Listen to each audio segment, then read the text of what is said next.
बिस्मिल्लाहिर्रहमानिर्रहीम। अस्सलामु अलैकुम। हमारा प्लेटफॉर्म है बैरिया टाउन कराची अपडेट्स। बहुत सारे लोग रमज़ानुल मुबारक में ज़कात अदा करते हैं और कुछ हमारे कस्टमर्स हैं, उन्होंने कहा था कि इस मौजू पर भी वीडियो बनाएं कि प्लॉट, मकान, दुकान या कोई अगर प्रॉपर्टी है तो कितनी ज़कात बनती है, क्या तरीक़ाकार है। देखें, हम ने जो इन्फॉर्मेशन जो आलिम है उनसे ली है, जो मस्जिद के इमाम साहब हैं उनसे मालूमात ली हैं, उसके मुताबिक आज हम बात करेंगे। जो कुरान पाक की आयात हैं ज़कात पर, अहादीस में ज़कात का हुक्म जो दिया गया है वो आज आपको पढ़ के बताते हैं और फिर बात करेंगे कि प्लॉट पर, मकान पर कितनी ज़कात बनती है। बिस्मिल्लाहिर्रहमानिर्रहीम। व अकीमुस्सलाता व आतुज़्ज़काता व अतीउर रसूला लअल्लकुम तुरहमून। सूरत नूर की ये आयत है, आयत नंबर 56, जिसका तर्जुमा है नमाज की पाबंदी करो, ज़कात अदा करो और अल्लाह और इसके रसूल सल्लल्लाहु अलैहि वसल्लम की फरमाबरदारी में लगे रहो ताकि तुम पर रहम किया जाए। ये कुरान पाक की आयत है। अल्लाह ताला ने कुरान पाक में बहुत सारी जगहों पर नमाज और ज़कात का हुक्म दिया है। ज़कात अदा करना ज़रूरी है, लाज़मन अदा करनी चाहिए। ज़कात अदा करने वाले के लिए खुशखबरियाँ हैं, अच्छी ख़बरें हैं, और ज़कात रोकने वालों के लिए, ज़कात अदा ना करने वालों के लिए वईद है। ज़कात लाजमी अदा करें। और एक अहादीस है जो हमने निकाली है, वो भी आपसे पढ़ के बता देते हैं। नबी अकरम सल्लल्लाहु अलैहि वसल्लम ने इरशाद फरमाया कि जब आपने अपने माल की ज़कात दे दी तो आपने माल का वो हक़ अदा कर दिया जो आप पर वाजिब है।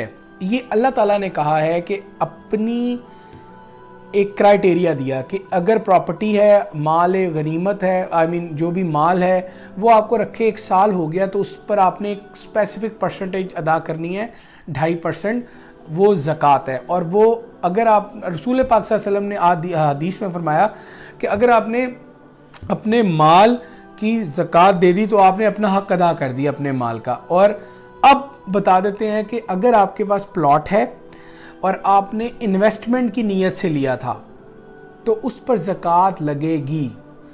आपने देखिए, ये नीयत तो खुदा जानते हैं ना आपकी, कि आपने इसको घर रहने के लिए लिया था या आपने ये प्लॉट या मकान सरमायाकारी के लिए लिया था, प्रॉफिट के लिए लिया था। अगर आपने प्लॉट लिया और उस प्लॉट को लिए 1 साल मुकम्मल हो चुका है तो जिस दिन लिया था उस वैल्यू को असेस करें और आज की वैल्यू को असेस करें। जितना प्रॉफिट हुआ है उस पर आपको 2.5% ज़कात देना होगी। एक तो ये बात है।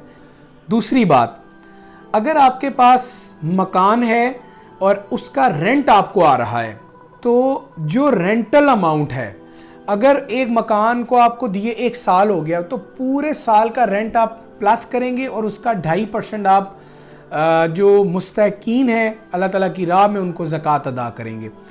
अब मामला ये है कि ये मामला अब आप अल्लाह से तो 2 नंबरी नहीं कर सकते कि लिया आपने सरमायाकारी के लिए, जब ज़कात का वक्त आए तो बोले नहीं मैंने तो ये रहने के लिए लिया था या मैंने तो ये किसी बच्चे के नाम पे कर दिया है।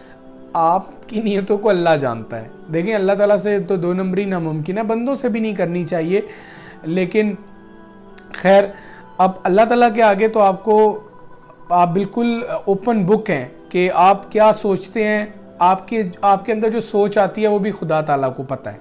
ठीक है, अब आ जाएं जी ऐसी चीज़, जैसे एक तो मैंने आपको बता दिया प्लॉट पर, एक है मकान के रेंटल इनकम पे या दुकान के रेंटल। अगर आपने एक मकान लिया है रहने के एतबार से, सरमायाकारी का मामला नहीं है, ये कहा है कि मैं प्लॉट लूँगा, इस पर घर बना कर रहूँगा, उस पर ज़कात नहीं है। हमने जो मुफ्ती हैं उनसे पूछा है, जो आलिम दीन के, उनसे मालूम किया है। अपनी इन्फॉर्मेशन से आपको ये इन्फॉर्मेशन दे रहे हैं कि 2.5% आपकी अर्निंग्स का, आपने अगर कैश रखा है, सोना रखा है 7.5 तोले से या इससे ज़ायद, आपका प्लॉट है उस पर जो प्रॉफिट है, जो मकान है उस पर प्रॉफिट है, जो आपका घर है, दुकान है, फ्लैट है जिससे रेंटल इनकम आ रही है, इन तमाम चीज़ों पर آپ کو 2.5% زکوٰۃ دینی ہے. زکوٰۃ دینے والوں کے لیے اللہ تعالیٰ نے بہت ساری خوشخبریاں اور اچھے انعامات رکھے ہیں. تو آپ لوگ بھی مکمل انفارمیشن اور بہتر معلومات کے لیے جو محلے کے امام صاحب ہیں، مولوی ہیں، جو عالم دین ہیں، ان سے رابطہ کریں. زکوٰۃ ضرور ادا کریں کیونکہ یہ اللہ تعالیٰ کا حکم ہے، اور جو لوگ اللہ تعالیٰ کے حکم کی پیروی کرتے ہیں اللہ تعالیٰ ان سے خوش ہوتا ہے. Thank you. اللہ حافظ.